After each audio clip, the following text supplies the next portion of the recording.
శ్రీరామ. సమాజములోని హిందూ బంధువులందరికీ శిరస్సు వంచి నమస్కరిస్తూ పిన్నలందరికీ హృదయపూర్వక ఆశీస్సులతో నా సంకల్పాన్ని మీ ముందు విశదపరచాలని ఆరాటపడుతున్నాను.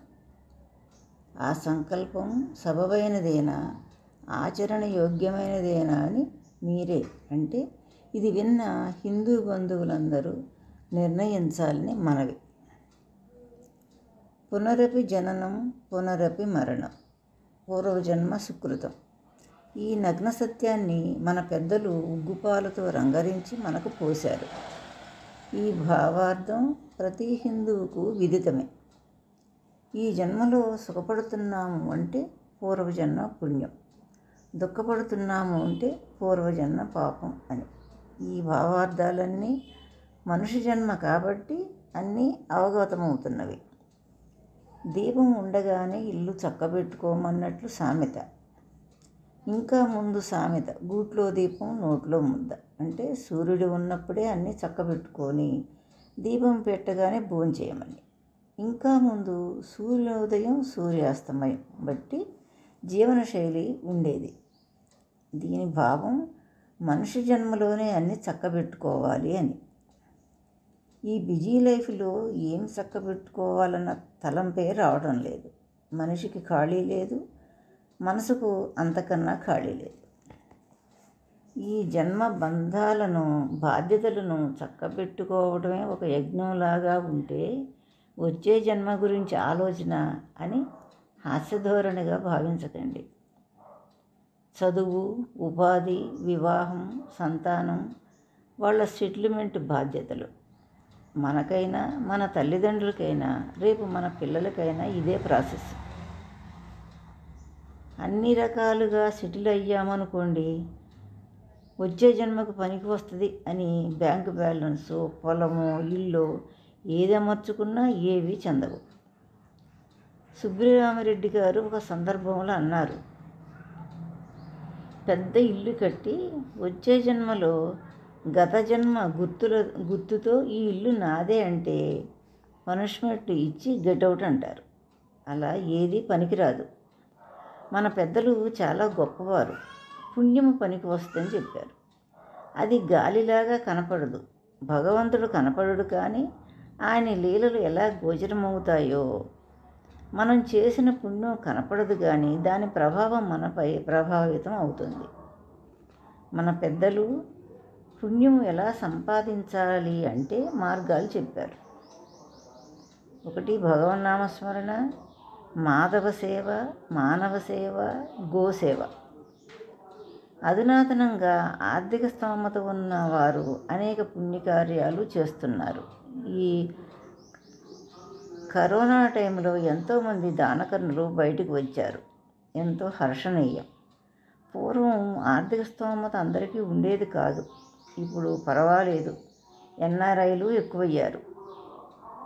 ప్రతి పూజకు వ్రతానికి స్తోమతను బట్టే వెండి కలశమా బంగారు కలశమా అన్నట్లు ఉన్నదాంతోనే భగవంతుని పూజ, కానీ అప్పు చేసి కాదు. శక్తికి మించి కానీ చేయకూడదని శాస్త్రం చెబుతుంది.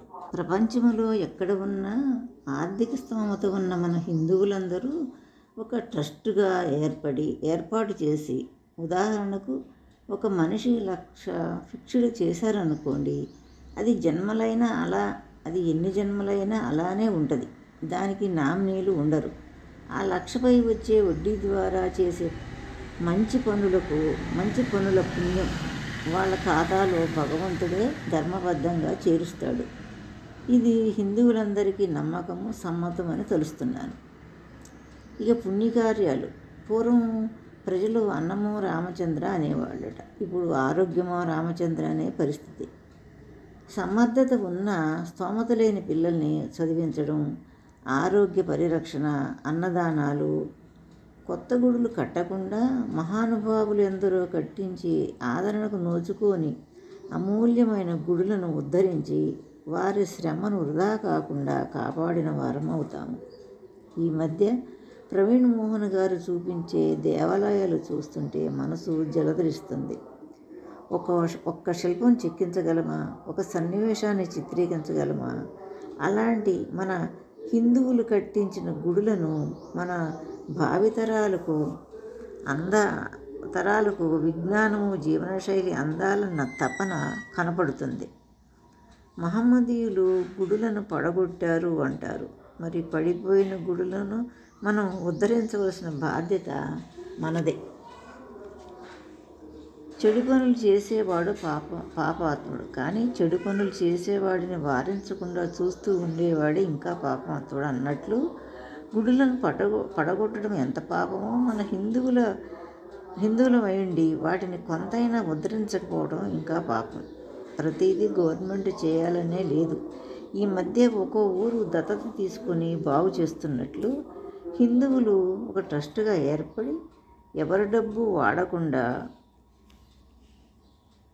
వడ్డీ ద్వారా ఉపయోగపడాలి.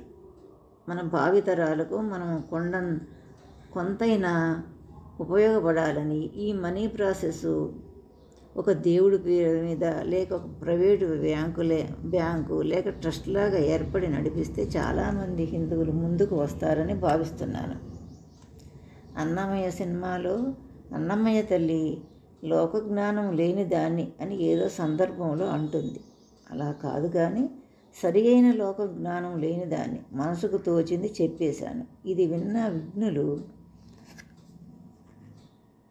ఇది హాస్యముగా పరిగణించగా సబబైనదేనా, ఆచరణ యోగ్యమా అని మీరే నిర్ణయించాలి, మీరే నిర్వర్తించాలని మనవి.